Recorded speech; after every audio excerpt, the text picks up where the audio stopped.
Yo, what's up mga kamotmot? Welcome back sa aking YouTube channel. So yun, naka-vlog na naman po tayo. Di ba po nung nakaraang vlog po natin, mayroon po akong, sabi ko po, may papakita pa po ako na isang emergency push button valve ng ano natin, ng tanker natin. So yung tawag po noon, emergency valve din po yun dito sa tanker. Pero bali dalawa lang ho yun, yung valve po na yun. Pagka pinindot nyo ho yun, automatic magsasara na ho yung sa 6 na butas ho doon sa ano, yung pinakita ko nung nakaraan po. Magsasara na ho yun pag pinindot mo doon. Kahit saan ho doon sa dalawa na ho yun, na emergency valve na push button.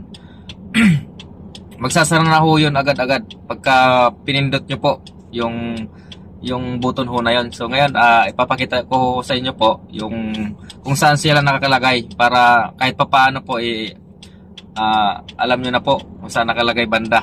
Ayan. Agad-agad na mapuntahan pag may mga emergency. Ayan. So ayan, baba tayo, papakita ko sa inyo mga kamatmot yung emergency valve. So baba tayo. Ayan. So dito yung nakalagay yung isang emergency valve mga kamatmot. Ayan. So may pangalan naman po siya. Nasa likod lang ng tanker to, yung emergency valve. Ito po yan siya mga kamotmot. Emergency valve push to close. Yan. Nasa atras siya. Yan. Mabilis makita lang mga kamotmot. So dito tayo sa isang emergency valve. Kung saan siya nakalagay. Yan. So ito yung cabinet natin mga kamotmot. Ito yung isang emergency valve mga kamotmot naman. Dito siya nakalagay sa bandang kaliwa. Ayan. Ito emergency valve. Kaya siya nakalagay. May sulat naman yung mga kamotmot. Ayan. So ganun pa rin mga kamotmot. Pag pinindot mo to, pagka pinindot mo to, magpo-close doon sa may CO, sa may discharge valve. Ayan, wala nang lalabas na produkto doon mga kamotmot. Ayan.